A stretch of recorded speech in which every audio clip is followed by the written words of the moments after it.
सवाल ये है कि जिस तरह इलेक्शन से मुतल्लिक सुप्रीम कोर्ट में एक अहम केस की समाअत हो रही है और इस दौरान जो जजेस के आपस के इख्तलाफात हैं वो खुलकर सामने आ रहे हैं, अब आपके ख्याल में आगे क्या होगा? क्योंकि एक बड़ा इदारा है, उसमें ये तकसीम क्या रंग ला सकती है और ये मुल्क के लिए आप इसको किस हद तक देख रहे हैं, किस तरह से देख रहे हैं, कितनी ख़तरनाक हो सकती है?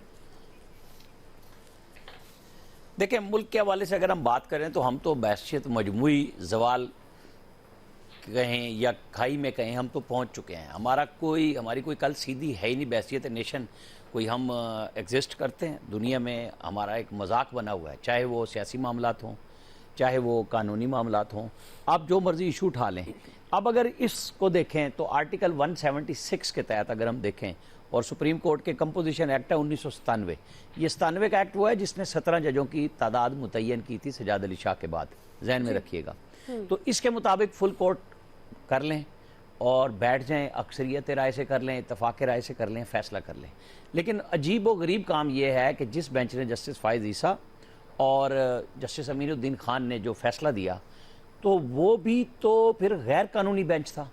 अगर इस फैसले को ठीक माने जो इन दोनों ने दिया है, तो ये अंडे और चूजे वाला किस्सा है कि पहले कौन, मतलब 1980 से लेके या तो फिर सारे फैसले आपको ज़ीरो करने पड़ेंगे या फिर पार्लियामेंट आईनी तरमीम करके सबको रेक्टिफाई करे। ये जो सवालात ब्रदर जजेस ने उठाए हैं, मेरा ख्याल है चीफ जस्टिस ऑफ पाकिस्तान के ज़ाहिर इल्म में हैं ये सारी चीज़ें। और जिस तरह फवाद चौधरी का आपने शॉर्ट सुनाया कि जी आर्टिकल 6 लगेगा, मैंने तो कल ही कहा था कि आइन शिकनी और आइन को सस्पेंड करना, आइन को बिल्कुल ख़त्म कर देना, आर्टिकल 6 वहाँ जाके लगता है, ये आइन शिकनियों पे नहीं लगता। जैसे डिप्टी स्पीकर, वज़ीर आज़म और सदर ने किया, जो अदम एतमाद की तहरीक को उड़ा दिया उन्होंने एक गलत उस पर, और सुप्रीम कोर्ट ने सुओ मोटो लिया और उसको वापस किया असम्बली की बहाली को। तो अब जब आईने पाकिस्तान कभी दस्तक सुप्रीम कोर्ट के चीफ जस्टिस साहब को देता है और वो रीराइट कर देते हैं आर्टिकल 63A, यानी आइन की तशरीह करना और बात है, जिसकी वजाहत देना और बात है, और उसको रीराइट कर देना वो तो बहरहाल सुप्रीम कोर्ट का राइट नहीं है, जिसकी वजह से आज तक रिव्यू भी नहीं लगा कि 25 मेंबर्स को आपने ना उनके वोट काउंट किए और उनको नाअहल भी करार दे दिया, जो कि आइन बिल्कुल वाज़े था कि जो वोट देगा अदम एतमाद में, यानी आर्टिकल अदम एतमाद का आपने बगैर किसी बात के ख़त्म कर दिया। आप तशरीह कर सकते हैं। तो ये वो चीज़ें हैं जो मुसलसल मुख्तलिफ टाइम से चलती हुई आ रही हैं कि कभी कोई, अभी जैसे जिन जस्टिस साहब ने, शाहिद वहीद साहब ने ये कहा कि जी मैं तो ऐसा फैसला ही नहीं दे सकता जो मेरे सामने ज़ेर बहस ना हो, ठीक है, जो सामने ना आया हो। तो पनामा के अंदर क्या अकामा ज़ेर बहस था? केस तो पनामा का था।